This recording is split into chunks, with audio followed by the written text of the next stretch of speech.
There are moments in life that split you open.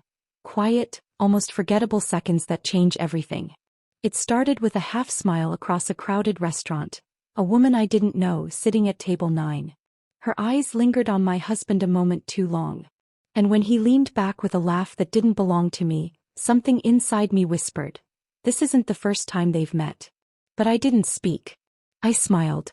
And that smile would become the last piece of peace he'd ever see on my face. My name is Elena Carter. I'm 32 years old. Married for 7 years. No kids. No dramatic love story. Just quiet comfort. Or so I thought. It wasn't love at first sight with Daniel, but it was secure. He was the kind of man you could build a routine with. Steady, calm, always bringing the groceries in without being asked. I mistook predictability for loyalty. How foolish of me. He was late that night. The reservation was for 7 p.m. It was already 7:45. I sat there, clutching the napkin on my lap, pretending not to notice the concerned glances from the waitress. The candle between us burned low. I watched the wax pool and harden over and over again, like my trust. Then he walked in. Daniel strolled in like it was 7 o'clock on the dot, laughing into his phone, tapping his temple as if I should understand how busy he was. I stood to greet him, lips parting with a sarcastic comment ready to fly, but then I saw her. She was walking 3 steps behind him. Curly blonde hair, green silk dress, heels that clicked like declarations of ownership. She sat at a table near ours. Alone. Or, pretending to be. Daniel kissed my cheek absently, already waving down the waiter, as if I hadn't been sitting here wondering if I was stood up. He didn't explain. Didn't apologize. Just dove into the specials. And the woman? She kept glancing over. Once their eyes met. They both smiled. I didn't ask. I just watched. And when he looked up from his menu and said, "Oh, that's Hannah. She's just a friend from work," I smiled. Just a friend. Those 3 words carved themselves into the back of my mind like rusted nails. I filed them away, not with anger but precision. A surgeon's touch. Because I knew right then I would not scream. I would not cry. I would not accuse. I would disappear. But not yet. Oh, that would be too kind. First, I would let him get comfortable. I would play the role of the good wife, warm, supportive, trusting. I'd let him believe I believed him. I'd let him underestimate me. Because the only thing more satisfying than revenge is the surprise. Back at home, I wrapped his leftovers, poured him wine, and kissed him goodnight. Then I waited.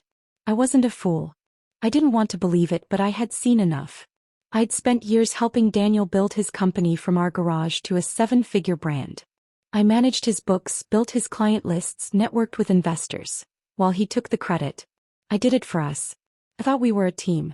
Now I knew I was just a stepping stone. The next morning I faked a migraine. Daniel left for work, barely glancing at me. I waited 15 minutes, grabbed my keys and followed. He didn't go straight to the office. He stopped at a cafe. The same woman was already inside. I parked down the block and watched from behind tinted windows. They didn't sit across from each other like colleagues. They sat beside each other, his hand resting on her thigh like it had always belonged there. She laughed, head tilted back, free, unbothered. And then he kissed her. Not the kiss of sin. The kiss of habit. I smiled again. Whiter this time. Colder. This wasn't new. This was practiced. Rehearsed. Comfortable. That night I greeted him with dinner and soft music. "You seem tired lately," I said sweetly, placing grilled salmon on his plate. "Work stress." He sighed and nodded, taking the bait. "Hectic week. Meetings. Too many people relying on me." I nodded, rubbing his shoulders. "You need to take better care of yourself." He didn't know I had taken his company's passwords from our shared drive.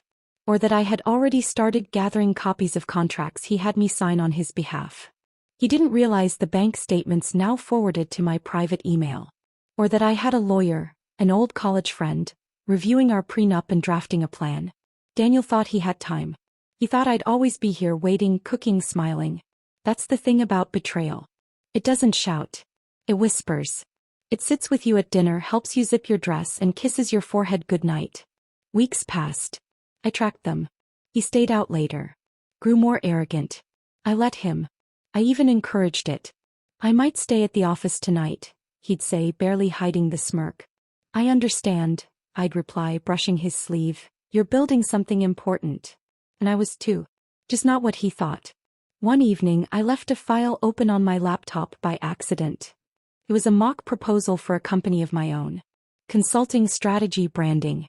All the things I'd built for him without credit. Daniel laughed when he saw it. Babe, this is cute. You don't have the network for this. I smiled.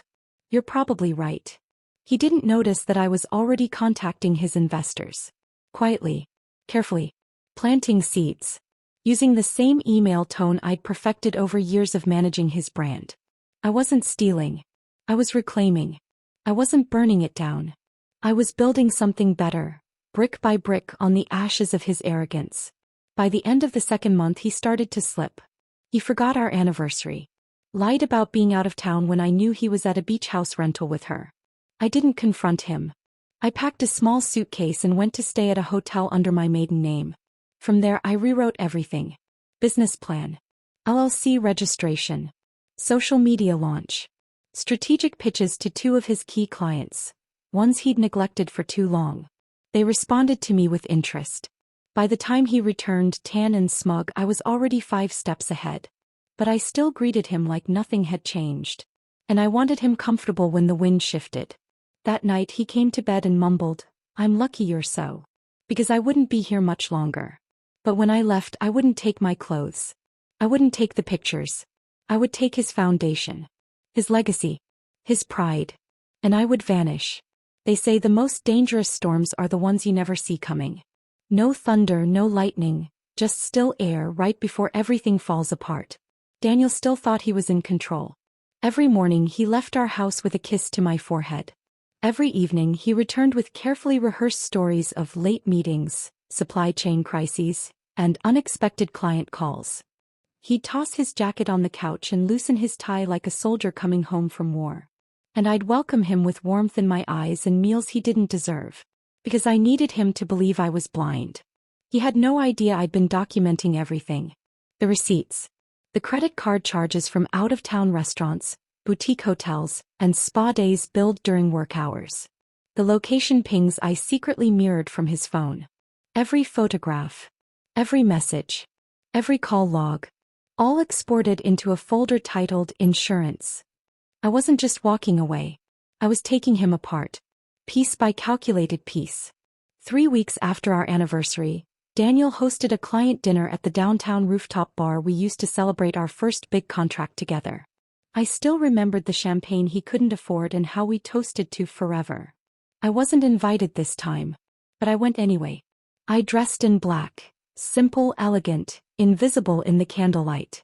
I arrived early, blending into the crowd, and took a corner booth that faced the private table Daniel reserved. And then I waited. He walked in with her. Hannah. Just a friend. She wore red this time. Bold. Confident. Too comfortable. Daniel pulled out her chair, his hand lingering on the small of her back just a second too long. They laughed, they flirted, they toasted with our favorite bottle. I watched every detail. Then I left without a word. Because I wasn't here to fight for him. I was here to bury what we were, quietly under the stars. Back at home I updated my final checklist. Step 1. My business, Carter & Company. Consulting was now fully registered, branded, and operational. Step 2. 3 of Daniel's long-term clients had signed confidential letters of intent to move their accounts to me. I didn't push. I just reminded them who handled their accounts for the past 7 years. Step 3. I finalized my private office lease, a compact space downtown that overlooked the same skyline Daniel used to show off. He wouldn't know I was just 2 floors above his usual cafe. Step 4. I moved the last of my money into a private account and froze our joint one with a suspicious activity claim. He'd call the bank in the morning. They'd tell him only the co-owner could authorize changes. Which would be me. The wife he forgot still had legal rights to everything. The next morning I made pancakes. Daniel sat at the table scrolling through emails, his brow furrowing. "Did you make any big transfers recently?" he asked casually, too casually. I wiped my hands and blinked innocently. "No." "Why?" He shook his head. "The bank froze our account. Something about abnormal activity." "Oh," I said with a concerned frown. "Should I call them?" He hesitated. No, I'll handle it. And that's when I saw it. A flicker of doubt. Just a flicker, but enough. Later that afternoon, I visited my lawyer again. Olivia Knight. We weren't just college friends anymore. She was now the shield I used to arm myself. I've gathered everything, I said, laying down the flash drive with evidence. Every transaction. Every message. Every affair. Olivia nodded, flipping through the files. You want to file now? Not yet, I said slowly. I want to disappear first. She tilted her head. Disappear. I want him to come home one day, and everything is gone. Me.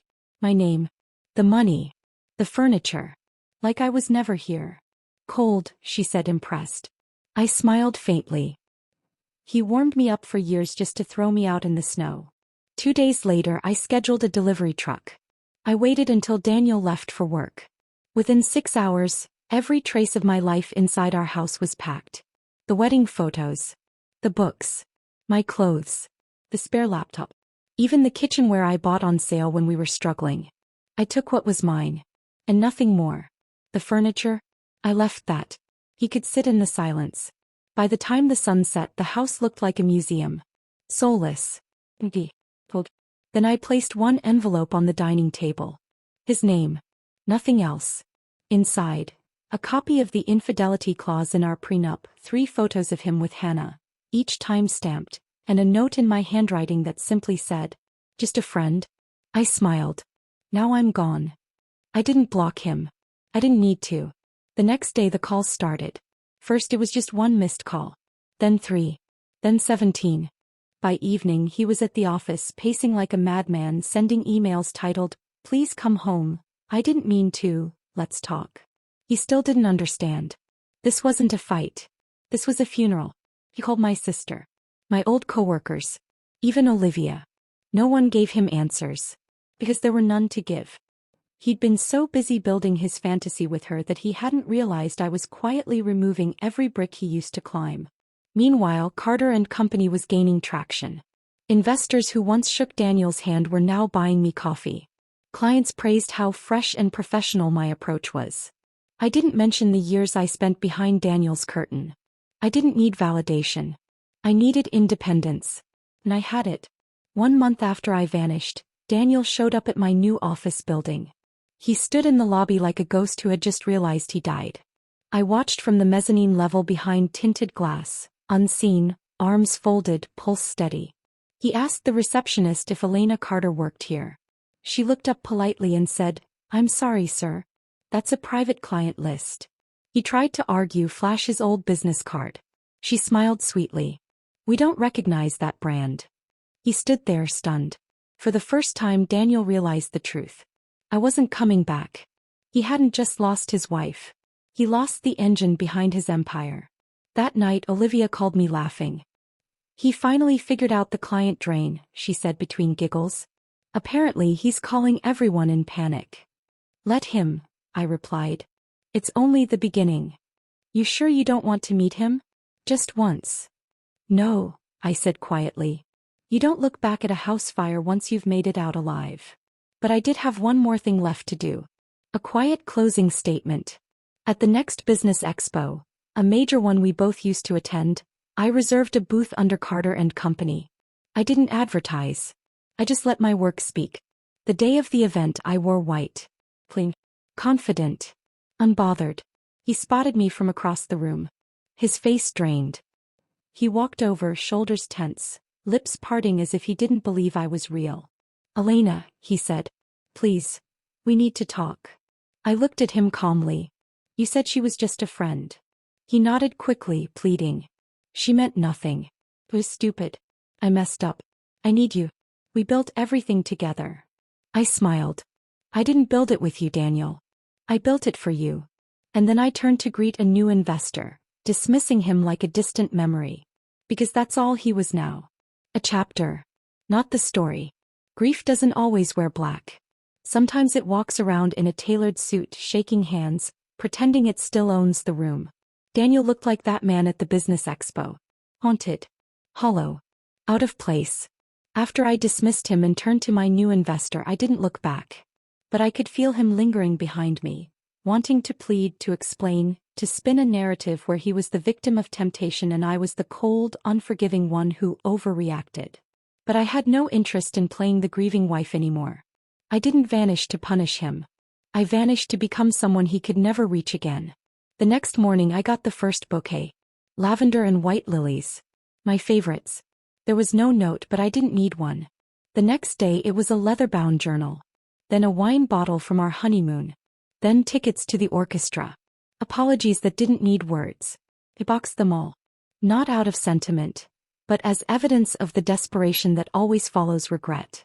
Daniel was unraveling. And I knew it. Olivia confirmed it with a smirk when she called. He's dropped in rank in his market. You were the lifeline, Elena. The image, the strategy, the network, you held the company together.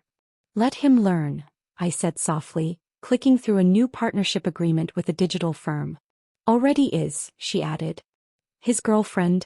She left. I paused. Hannah. Yeah. Packed her stuff and ghosted him a week ago. Word is she saw the writing on the wall. Interesting. Not that it changed anything. I wasn't waiting for karma. I was karma. 3 weeks after the expo, I hosted my first private networking dinner.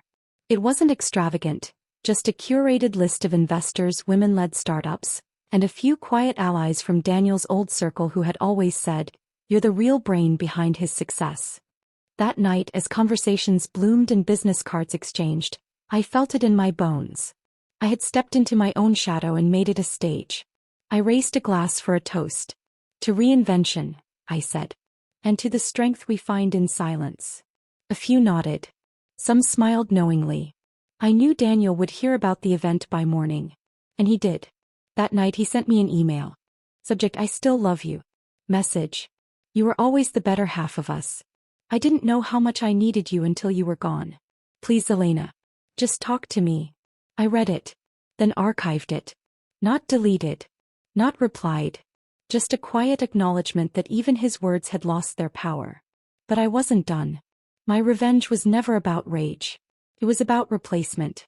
And now I wanted to rewrite the legacy he tried to build on my back. So I made a decision. I bought a controlling interest in a small but promising PR firm that used to pitch to Daniel's company, and got rejected because he didn't like their aesthetic. Within 2 months, I rebranded them and merged them under Carter & Company. Then I offered Daniel's largest competitor a full-service campaign. For half the cost. They signed. Daniel's market share dipped by 18% that quarter. He tried to rally, even launched a new product line. But the packaging looked rushed. The tagline was weak. And the marketing felt desperate. Because I wasn't behind it. That's the part he never understood. I didn't just help him build his business. I was the business. One night around midnight my phone rang from a blocked number. I don't know why I answered. Maybe curiosity. Maybe closure. Elena. His voice cracked. It's me. Silence. I don't know how to do this without you. I said nothing. You have every right to hate me, he continued. I didn't think you'd ever leave. But I thought you loved me. I let the silence stretch. And then I answered, I did. He exhaled, hopeful. But I don't anymore, I added calmly. And the person I was when I loved you? She doesn't exist now. Elena, please. You don't have to forgive me, just, can we talk? I need to explain. You don't, I said. You already did. With every lie. Every, just a friend. Every night you chose someone else. I was stupid, he whispered. No, I replied. You were selfish. Then I hung up. No tears. No shaking. Just the sound of closure. The next day, I booked a feature interview with a business lifestyle blog that once fawned over Daniel's entrepreneurial genius. Now the spotlight was mine. The headline read, Meet Elena Carter, the powerhouse strategist who quietly built a multi-million-dollar empire, then vanished from her marriage without a word. I told my story without venom. Just truth. I spoke about partnerships, underestimation, silent labor, and the rise of women who no longer waited for permission. I didn't name him. I didn't need to. Anyone who read it knew. Weeks later, Olivia forwarded me a message from Daniel's attorney. Subject: Request for negotiation. Content: Mr. Carter would like to explore a settlement outside of court regarding division of assets. He expresses deep regret and hopes for a fair resolution. I smiled. He finally realized the weight of what he lost. But I didn't want his house. I didn't want the car or the remaining stake in the company I'd outgrown. All I wanted was for him to sit in the ruin of what he once took for granted. I replied with a simple instruction. You may keep the brand name. I've already replaced it with mine. One rainy evening I walked by our old house. It looked the same but smaller somehow. The porch light flickered. The garden was overgrown. There was a delivery box sitting uncollected by the front door. I stood across the street watching for a moment. No rage. No grief. Just a quiet farewell to a version of me that stayed far too long. Then I turned, heels clicking softly against the wet sidewalk, walking back into the life I rebuilt from scratch, with no need for validation, vengeance, or apologies. Because I was no longer the woman who smiled at betrayal and waited. I was the woman who vanished, and returned more powerful than ever. It's funny how the loudest apologies come long after the damage is done. In the weeks that followed my interview going viral, Daniel disappeared from the spotlight. The man who once flooded social media with motivational wisdom and behind-the-scenes CO reels now posted nothing. His accounts went dark, his office pulled back on campaigns, and the whispers in the industry grew louder by the day. He's slipping. His new line flopped. Isn't that his wife's new company everyone's talking about? Correction, ex-wife. The divorce papers were finalized exactly 78 days after I vanished. No court battle. No drawn-out war. Just silence from him, and a signature on the last page with his handwriting barely legible. Olivia called it the quietest surrender she'd ever seen. Not even a counter, she said, blinking. You shattered his ego so thoroughly he didn't even fight for the brand name. He can have the ashes, I replied. I'm building the kingdom. I celebrated the day quietly. No parties. No toast. Just a long walk by the water. My favorite cat. A bottle of aged red, poured into a single glass by the window of my new apartment. A place with no ghosts in the walls. And a small moment of silence. Not for grief. But for gratitude. For the woman I once was. The one who gave, trusted, believed. And for the woman I had become. The one who saw everything clearly and left before it destroyed her. But Daniel wasn't done. Even broken egos have one last gasp. A week after the papers were signed, I was invited to speak at a private entrepreneurship panel hosted by a major business summit. It was a big deal. The kind of summit Daniel once dreamed of keynoting. And now the invite had come to me. I almost declined until I saw the list of attendees. There he was. Daniel Carter. Attending as a guest business mentor. Of course. He couldn't resist the chance to reclaim relevance. So I said yes. And then I prepared the closing statement of a lifetime. The day of the summit, the venue buzzed with energy. Flashing name badges, espresso carts, elevator pitches flying between conversations. I stepped in wearing a navy blue pantsuit, hair tied in a low chignon, heels sharp enough to carve through concrete. I didn't need to announce myself. People noticed. I shook hands, exchanged cards, posed for a few photos, and waited. Then just after lunch I saw him. Daniel. Standing by a booth talking to a junior executive. His smile was forced. His tie too loose. His shoulders slightly hunched, like he was trying to take up less space. I walked past him without pause. But he saw me. Elena, he said behind me. I stopped but didn't turn. Elena, please. So I turned slowly, letting the silence stretch. His eyes were bloodshot, tired, uncertain. Not the man who used to laugh too loudly at his own jokes, who once walked into rooms assuming everyone owed him attention. Just a man who lost everything that mattered, and finally realized it. I just want to say, he began, voice hoarse. I never thought you'd really go. I did, I said. And I didn't look back. He nodded, swallowing. I miss you. I tilted my head. You miss control. You miss the comfort of a woman who carried your dreams while you betrayed hers. That's not fair, he whispered. Isn't it? I asked, stepping closer. You said she was just a friend. While I poured my life into building your success, you were building a future without me.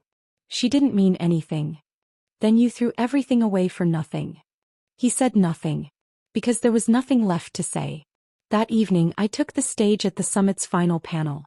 Spotlights warmed my skin as I walked to the center, microphone in hand, 100 pairs of eyes watching, waiting. I want to talk about erasure, I began.